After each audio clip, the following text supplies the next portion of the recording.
नमस्कार दोस्तों, अगर आप शर्लक होम्स की इस रोमांचक यात्रा का हिस्सा बनना चाहते हैं तो चैनल को सब्सक्राइब करें और घंटी के आइकन को दबाएं ताकि हर नए एपिसोड की सूचना आपको तुरंत मिले।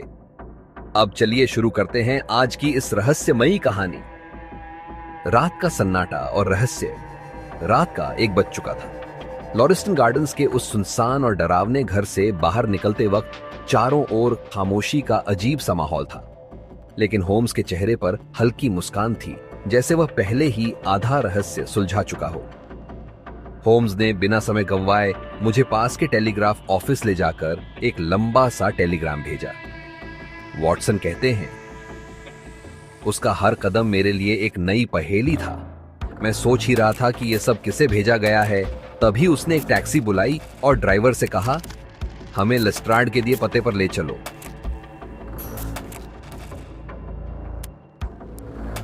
वॉटसन अपने विचार साझा करते हुए कहते हैं, मैं अब भी इस केस की उलझनों में खोया हुआ था। तभी होम्स ने अचानक कहा, वॉटसन, फर्स्ट हैंड एविडेंस यानी प्रत्यक्ष सबूत से बेहतर कुछ नहीं होता। मेरा मन पहले ही इस केस के बारे में पूरी तरह से स्पष्ट है, लेकिन फिर भी हर पहलू को समझना जरूरी है। होम्स, तुम मुझे हमेशा हैरान कर देते हो। वॉटसन ने उत्सुकता से पूछा, क्या तुम वाकई हर बात को इतनी पक्की तरह जानते हो? बिल्कुल, होम्स ने मुस्कुराते हुए कहा, इसमें गलती की कोई गुंजाइश नहीं है। मैं जो देखता हूं वही मुझे बताता है कि मैं सही रास्ते पर हूं। होम्स ने अपनी सोच का रहस्य उजागर करते हुए कहा, जब हम घटनास्थल पर पहुंचे तो मैंने सबसे पहले एक कैब के पहियों के निशान देखे। ये निशान फुटपाथ के करीब थे। पिछली रात हुई बारिश के बाद ये ताजे निशान साफ दिख रहे थे।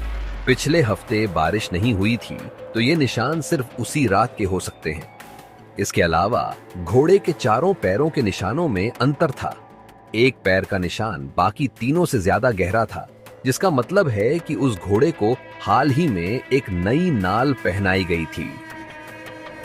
होम्स ने अपनी बात जारी रखते हुए कहा, ग्रेगसन ने बताया कि सुबह कोई कैब वहां नहीं थी। इसका मतलब साफ है कि वह कैब रात में ही आई और फिर वापस चली गई जब बारिश शुरू हुई थी। वॉटसन ने कहा, होम्स की इन बारीकियों पर ध्यान देने की क्षमता हर बार मुझे चौंका देती थी। उसके लिए हर छोटी चीज एक सुराग थी। उसके विश्लेषण का यह तरीका उसे सबसे अलग बनाता था। अब चलते हैं और जॉन रैंस से मिलते हैं। होम्स ने कहा, जब टैक्सी उनके गंतव्य के करीब पहुंची, शर्लक होम्स का हर अवलोकन और विश्लेषण मुझे हैरान कर देता है। जितना मैं उसके तरीकों को समझने की कोशिश करता हूं, उतना ही रहस्य गहराता जाता है और हर बार वह ऐसे सुराग ढूंढ निकालता है जो किसी साधारण इंसान की नजर से छूट जाते हैं। होम्स ने कहा, उस कैब ने 2 लोगों को उस घर तक पहुंचाया। यह बात पहियों के निशान और रात में हुई बारिश से साफ हो जाती है। वॉटसन ने उत्सुकता से पूछा, लेकिन तुमने उस आदमी की लंबाई कैसे पता की? होम्स ने मुस्कुराते हुए जवाब दिया, किसी आदमी की लंबाई का अंदाजा उसके कदमों की लंबाई से लगाया जा सकता है। यह साधारण गणना है। मैंने मिट्टी और कमरे के अंदर धूल पर उसके कदमों के निशान से उसकी लंबाई का अनुमान लगाया। फिर इसे जांचने का एक और तरीका अपनाया। जब कोई इंसान दीवार पर लिखता है तो स्वाभाविक रूप से वह अपनी आंखों के स्तर पर लिखता है। वह लिखावट जमीन से 6 फीट की ऊंचाई पर थी। यह मेरे लिए बिल्कुल आसान था। वॉटसन ने अगला सवाल पूछा, और उसकी उम्र का कैसे अंदाजा लगाया?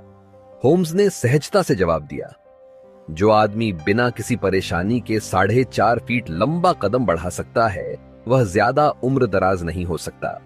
मैंने गार्डन में एक गड्ढे की चौड़ाई मापी, जिसे वह आसानी से पार कर गया। वहीं एक और आदमी, जिसने पेटेंट लेदर के जूते पहने थे, गड्ढे के चारों ओर से घूमकर गया था। यह दिखाता है कि वह शारीरिक रूप से कमजोर था। मैं बस वही अवलोकन और निष्कर्ष का तरीका इस्तेमाल कर रहा हूं, जिसे मैंने अपने लेख में लिखा था। उंगलियों और सिगार की राख का रहस्य, वॉटसन ने पूछा। दीवार की लिखावट और ट्रिचिनोपोली सिगार का क्या मतलब है?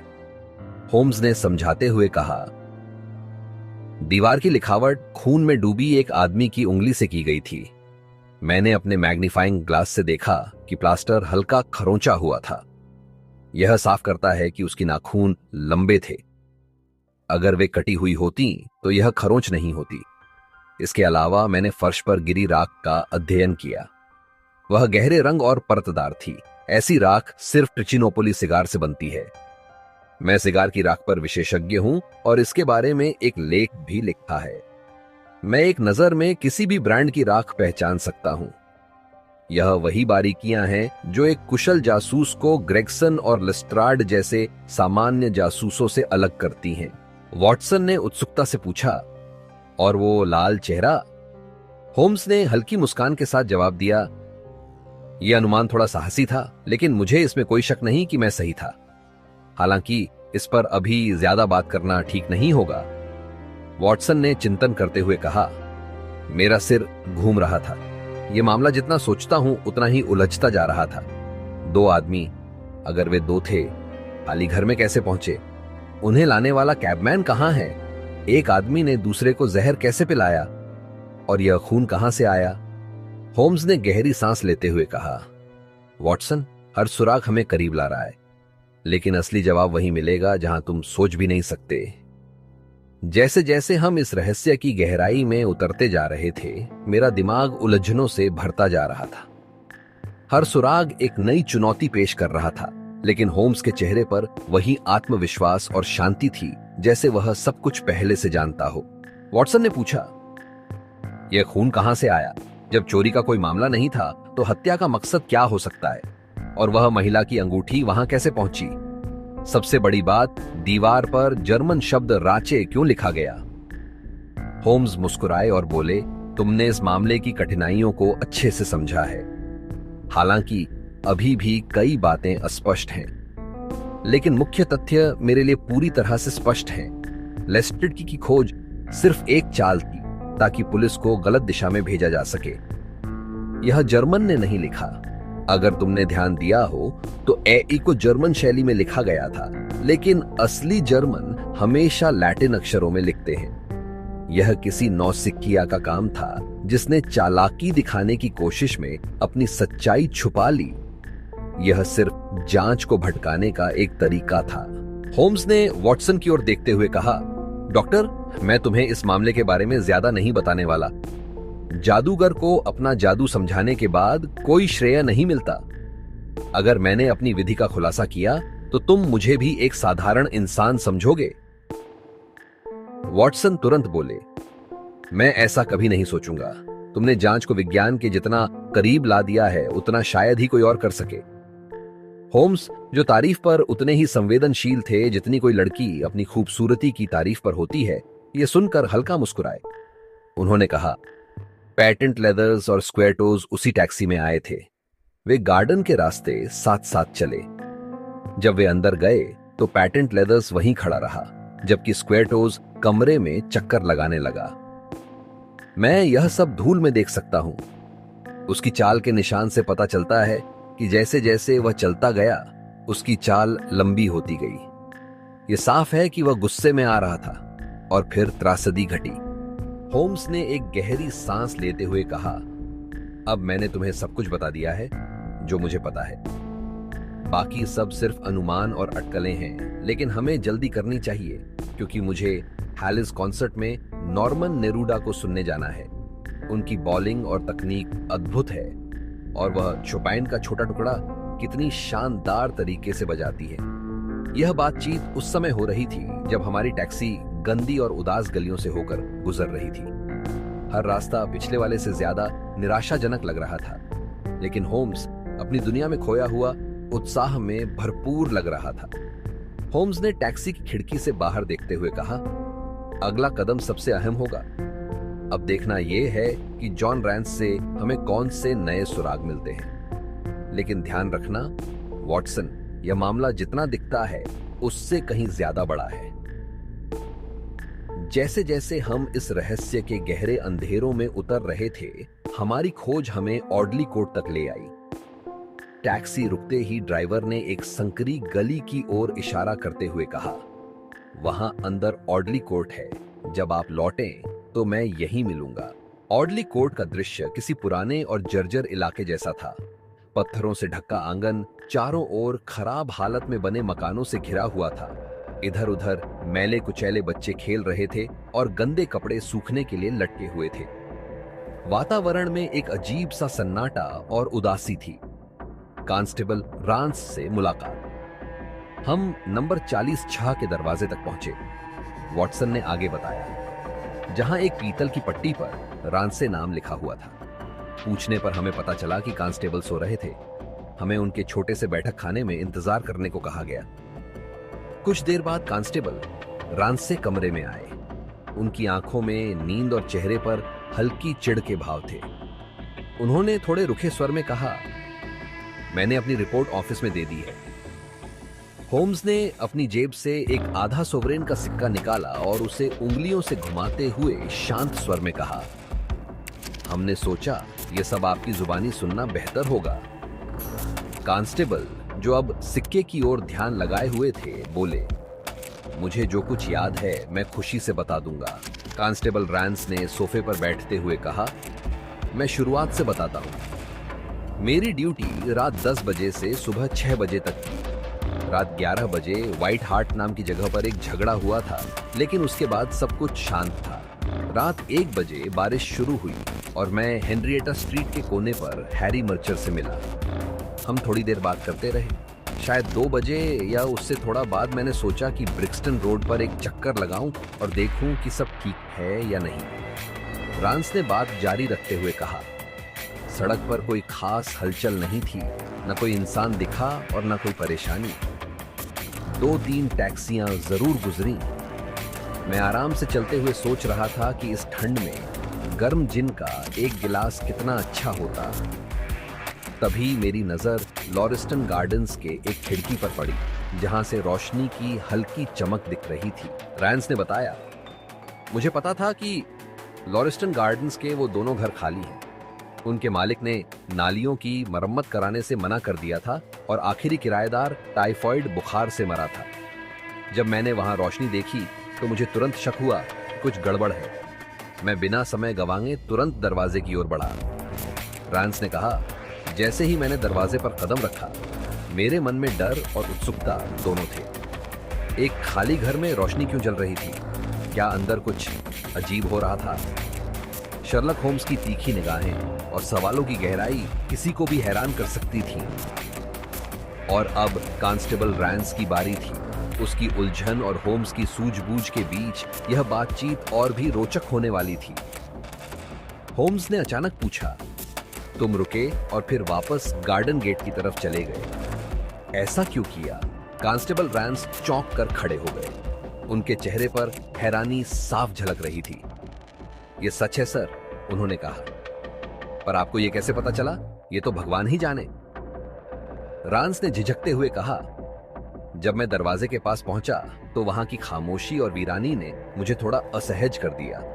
मैं आमतौर पर किसी चीज से नहीं डरता, लेकिन मुझे लगा कि शायद ये वही आदमी है जो टाइफॉइड से मरा था और अब नालियों का निरीक्षण कर रहा है। यह ख्याल मुझे थोड़ा विचलित कर गया, तो मैंने सोचा मर्चर की लालटेन देख लूं। मैं वापस गेट की ओर गया, लेकिन वहां कोई नहीं था। होम्स ने गंभीरता से पूछा, सड़क पर कोई नहीं था? नहीं सर, ना कोई इंसान और ना कोई कुत्ता। फिर मैंने खुद को संभाला और दरवाजे को धक्का देकर अंदर चला गया। सब कुछ शांत था। मैं उस कमरे में गया जहां रोशनी जल रही थी। वहां एक लाल रंग की मोमबत्ती मंटल पीस पर जल रही थी और उसकी रोशनी में मैंने, होम्स ने बीच में टोकते हुए कहा, हाँ मुझे पता है, तुमने कमरे में कई बार चक्कर लगाए, फिर शरीर के पास घुटनों के बल झुके और उसके बाद रसोई का दरवाजा झांचा। रैंस हड़बड़ाकर खड़े हो गए। उनके चेहरे पर डर और शक के भाव साफ नजर आ रहे थे। तुम ये सब कैसे जानते हो? क्या तुम छुपे हुए थे वहां? उन्होंने घबराते हुए पूछा। मुझे तो लगता है कि तुम जरूरत से ज्यादा जानते हो। होम्स ने आगे पूछा। वह क्या पहन रहा था? एक भूरे रंग का ओवरकोट। क्या उसके हाथ में चाबुक था? चाबुक? नहीं, होम्स ने धीरे से बुदबुदाते हुए कहा। तो उसने उसे पीछे छोड़ दिया होगा। क्या तुमने या तुम्हारे साथियों ने कोई टैक्सी देखी या सुनी? नहीं। इसके बाद होम्स ने अपनी जेब से आधा सोवरेन निकाला, रैंस को दिया, अपनी टोपी उठाई और खड़े हो गए। उन्होंने कहा, रैंस, मुझे लगता है कि तुम कभी फोर्स में तरक्की नहीं करोगे। तुम्हारे पास वह आदमी था जो इस रहस्य की मुख्य कड़ी है, लेकिन अब बहस का कोई फायदा नहीं। चलो डॉक्टर। कैब की ओर बढ़ते हुए होम्स ने गुस्से में कहा, क्या बेवकूफ इंसान था, उसे इतनी बड़ी किस्मत मिली थी और उसने इसका फायदा नहीं उठाया। वॉटसन ने थोड़ा उलझन में कहा, मुझे अब भी कुछ बातें समझ नहीं आ रही हैं। यह सही है कि उस आदमी का विवरण तुम्हारे संदिग्ध से मेल खाता है, लेकिन वह उस घर में वापस क्यों गया होगा? अपराधी ऐसा नहीं करते। होम्स ने तुरंत जवाब दिया, अंगूठी वॉटसन, अंगूठी। वह आदमी उसे लेने वापस गया था। अगर हमारे पास कोई और तरीका नहीं है तो हम उसे अंगूठी का लालच देकर पकड़ सकते हैं। मैं उसे पकड़ लूंगा डॉक्टर, मैं शर्त लगाता हूं कि मैं उसे पकड़ लूंगा और मुझे तुम्हारा धन्यवाद करना चाहिए। अगर तुम न होते तो मैं लॉरेस्टन गार्डन्स गया ही नहीं होता। यह अब तक की सबसे दिलचस्प जांच है। होम्स ने गहरी सांस लेते हुए कहा, यह मामला एक अद्भुत उदाहरण है। इस हत्या का लाल धागा जीवन की बेरंग गुत्थी के बीच चलता है। हमारी जिम्मेदारी है कि इसे सुलझाएं, इसे अलग करें और हर इंच का खुलासा करें। और हल्की फुर्सत का पल होम्स ने थोड़ा मुस्कुराते हुए टोपी पीछे की ओर खींची और कहा, अब लंच करते हैं और फिर नॉर्मन नेरूडा का संगीत सुनने चलते हैं। उसकी बॉलिंग और तकनीक अद्भुत है और वह चौपिन का छोटा सा टुकड़ा कितना शानदार बजाती है। त्रा ला ला लेरा लेरा ले। वॉटसन ने मुस्कुराते हुए कहा, होम्स के व्यक्तित्व के कई पहलू थे। एक पल वह अपराध का पीछा करता शिकारी लगता था और अगले ही पल वह संगीत के बारे में इतनी मासूमियत से गुनगुना रहा था कि मैं दंग रह गया। होम्स ने उत्साहित होकर कहा, तो दोस्तों, क्या आप भी सोच रहे हैं कि यह लाल धागा हमें कहां ले जाएगा? क्या अंगूठी अपराधी को पकड़ने का जरिया बनेगी? और इस हत्या की गुत्थी सुलझाने के लिए मेरा अगला कदम क्या होगा? अगले एपिसोड में जानिए।